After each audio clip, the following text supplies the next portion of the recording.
Hey everyone, welcome to my E3 2012 wrap up part 2. So today what I'm going to do is I'm going to talk about all the press conferences, but I'm not going to really talk much about these games because these games that I have showing here are pretty good all on their own. I may talk just a tad bit about Resident Evil 6, and I will talk about Battlefield 3 Premium, but the rest of them I'm not going to talk much about. So what we're going to do is I'm going to start off the video just like I did last time with the E3 logo here, just to talk so that I could get up to what I was doing. So I'm going to talk about the press conferences. I didn't watch all of Nintendo's, so I'll have to just go off the top of head of what I've read and what I've seen so far. So Microsoft's press conference, the very first press conference of E3, I seen it. Halo 4 when it started off was good, and then after Halo 4, it was like a 10, and then it went down to like a 2 for me.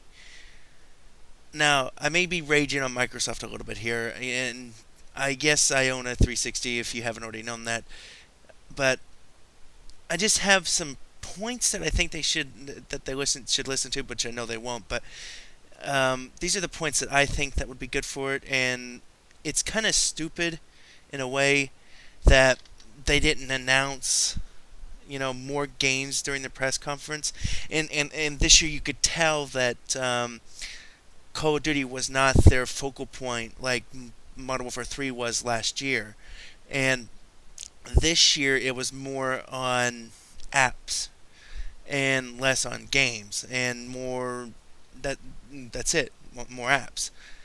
So what I want to start out with is the apps in the Xbox Live. What I was hoping for that they would announce is Xbox Live would go free, but they would have like a thing where if you wanted to have these apps and stuff like that, you could pay a little extra and get them free for people that don't have Netflix or have Paramount. When Paramount comes out on Nickelodeon, people want to watch them. They can pay maybe $10 a month or whatever for those extra apps and get them free. And well, not get them free, but pay for them and have them instead of you having you having to pay $10 plus whatever you have for Netflix and to buy a movie. I think though that they should come out with like a bronze, silver, and gold, and keep those two silver and golds. But the bronze package basically be just plain multiplayer free. You can still buy DLC, mess with your avatar, change themes, and that's the coreness for multiplayer. You get multiplayer free. You get to mess with your avatar, but that's it. You get the basic core updates of the system. Silver, maybe like a 3 month subscription to Xbox Live, where you get a free theme every once in a while. Maybe not every once in a while, but a free theme every other update. You get free avatar stuff. You get maybe a 1-2 month subscription to Netflix, and you're kind of limited on what you can watch at a time. So you can't just say, oh, well, I watched a movie, I want to watch another movie. You'd have to wait a few minutes in between because of that 3 month subscription. And then, yeah, they would give you those free themes, those free avatars, and that stuff like that, and allow you to go in the Zune store and listen to music for free as well for those 3 months, but you would be limited in what you can listen to. I think though that the gold should be flat out everything. You get Paramount Pictures. You pay $60 just like it is now for a 1 year subscription. You get gold. You get all the multiplayer. You get maybe once in a while a free game. I'm trying to compare this too much to what Sony's doing with PlayStation Plus because I love that. I mean, I logged on today and found like 5 free games, and but they give you maybe a free game every once in a while, whether it be like an arcade game or maybe an old game that's been out, maybe like Arkham Asylum or something, that maybe you don't have, but that's free in the store if you ever want it. And you get Netflix free, you get all of these other apps free because you're paying $60 to get those free. So basically that's what I think the pack should be. You get free DLC every once in a while. You get this free stuff, but not all the time. You get $60 a year. You get these free things. You get avatars. You get a whole bunch of avatar sets and stuff for your game. Real quick on a point on Resident Evil 6 here, I kind of am disliking the action-oriented way that they're heading with the game.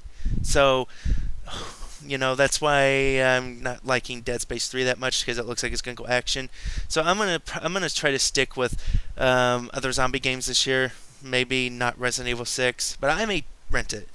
But anyways, to get back to the Xbox Live press conference, you have this glass feature, Xbox Glass or whatever it's called. To me, it's all right, but it's something I will never use. I won't ever get out my tablet. And when I first saw this, I said it screamed in my head that hey, you're copying Nintendo here with their new pad with the controller. You're just taking a device that's already made where you don't have to shell out thousands and thousands of dollars to create a new device. Oh, why don't we just use the existing apps? I mean, the existing tablets out there, and just allow you to. Oh, well, here's instead of making a big app, why don't they just create a freaking adapter for those tablets and make it to where it has an A and B and trick and like D-pad and all that? Why don't they just make that? Why don't you just say, hey, we're copying Nintendo here? And that's what's kind of so stupid because I think Microsoft looks at something and they'll take it and they'll say, we don't care who you are, we're going to take it and make our own version out of it. I kind of seen that with the PlayStation Move. Sony took and what Nintendo was doing with their Wii. It's let's adapt it to ours, but give ours a big, huge ball at the end of it and call it the Move. And I think Microsoft's that kind of company. They don't care who they screw over or what they steal from you. They say, oh well, let's take Black Ops, Call of Duty, and make it free DLC. Let's shell out millions of dollars to Activision to get exclusive Call of Duty content first. They kind of did that with GTA 4 with the expansion packs, and that took forever to come to the PC and PS3. But Microsoft just comes to that realization that I think that they are a type of company that will copy anybody. They see an idea, they try to do it better, or they try to do it half-assed, and I don't like it. Microsoft did not talk about anything about Kinect.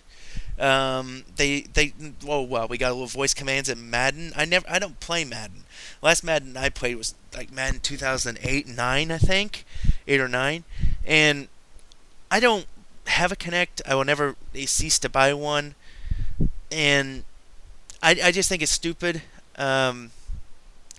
I think they should have focused more on games this year instead of this glass feature and all that. But I hate the fact that I'm paying $9 a month or whatever for a 3 month card, or $59.99 for a year card, and I still have to shell out money for Netflix. I still have to shell out money for whatever other app that I'm using on there. I mean, I get like the Xfinity app that just got released a couple of months ago. I have Comcast on my TV. I have a TV that can play Netflix on it. I have and all these different apps on it, Facebook and everything. I can go on my computer, my iPad or my iPhone, and sit there and go on Facebook and go on Netflix and all that for free. With the subscription that I have. What I need incentives that gives me the incentive to log into my console and watch Netflix on there and pay $10 or whatever to log into my console and watch it on there when I can watch it on all these different platforms for free. So this is what kind of gets me that Xbox Live needs to be free, but have those 3 tiers, the bronze, silver, and gold, like they have now, but just add the bronze where it's all free multiplayer. So, that's just my idea with that, but, I will never use the glass. I probably won't ever use Paramount or Nickelodeon, none of that to watch stuff. It's kind of stupid, and it's something I will never use, and, I don't think a lot of people use it. I don't think it looks fun. I don't think it looks good. I can probably go on demand and find stuff on Nickelodeon on there, but that's just what I think. Now, this Battlefield Premium, I just bought Battlefield Premium. Anybody who's thinking about buying it, do it. It is awesome. I love sitting there and unlocking the new weapons. I can't wait for close quarters. If you want to shell out now and make sure that you have the DLC when it comes out, you don't have to worry about buying and buying and buying the DLC. Buy it, buy the expansion. The premium. It's worth it. The weapons, the tags, the camos, all that new stuff for it. It's worth it. So buy it. Don't think twice about it. It's worth the money that it's presenting.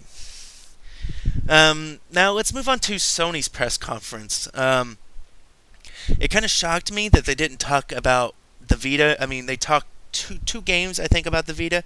What was it? Black Ops Declassified and what was that? Assassin's Creed 3 coming there in a bundle for the Vita.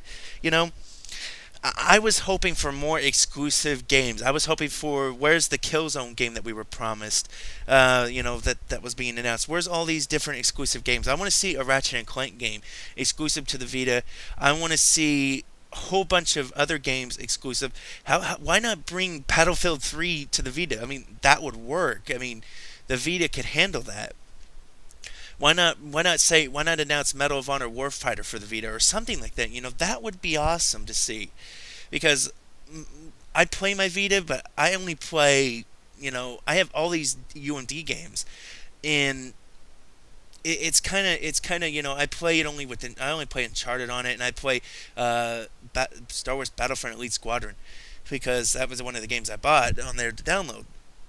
And I want something for the Vita. I didn't hear nothing about it. Some of these stuff that works with PlayStation Move, that was really cool with the tablet, like the book type thing. That was awesome to see. The Last of Us, like we're seeing right here, I thought was really amazing. I would definitely be buying this, and I think they should make this into a movie because it looks so damn good. But that's just me, and I didn't really get much out of the Sony press conference because it just lacked in some ways. The Far Cry 3 co-op stuff was awesome. Being able to see that and some of the other stuff like that, it was cool. But I felt like last year's press conference at E3 for Sony was 10 times more cooler than this E3 press conference. After the press conference, I think they put up on GameTrailers.com that Sony said that they talked about the PlayStation 4, but they didn't. They only said that we've never been first and we've never been the cheapest. So maybe that means that they're working on something. And if the console is going to be like $600-700, I will wait till it goes down a bit, because I think what we have now is pretty good. Is pretty good for the consoles. And a PC, I can shell out maybe $100, $200 for some new maybe 3-4 for something new for my PC. So I'll wait on that if it's that expensive. But there's really not much to say about Sony. But Nintendo, I heard that they had this guy playing Wii Fit or Wii something off on the Wii U, and they really didn't show. They showed last couple of months games like Arkham City, Mass Effect 3. They showed all of these different games that are coming out that's already been out for a long time. Mass Effect 3's only been out since March, I think. But Arkham City's been out since 2012, I think. So you're getting these games that I've already got, and what give me something new. They announced like a Super Mario Brothers U or whatever that is.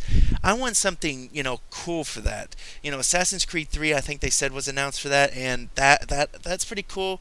I like to see that. I'd like to see some exclusive titles for them, like from these big developers. I heard the new Avengers game, the one that had the trailer with Wolverine and Venom in it and Spider-Man and all them, it's coming to the Wii U. That's pretty cool. I can't wait to see that. But there's just not much of that those press conferences gave me that I'm gonna run out and buy, except for Halo 4 and The Last of Us.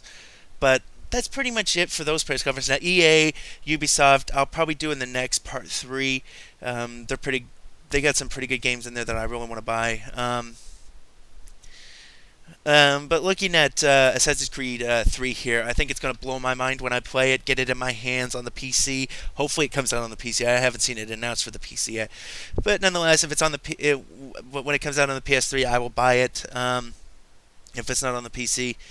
But I am just astounded by this game, the way it looks, and just so much better than the last couple of them. Hopefully, the story's a lot better. But there's really not much else to talk about except that Microsoft pissed me off this year, and Sony did all right except for the Vita stuff that they didn't announce. Nintendo, they don't impress me because I have a Xbox, PS3, and a PC. I don't need a Wii. But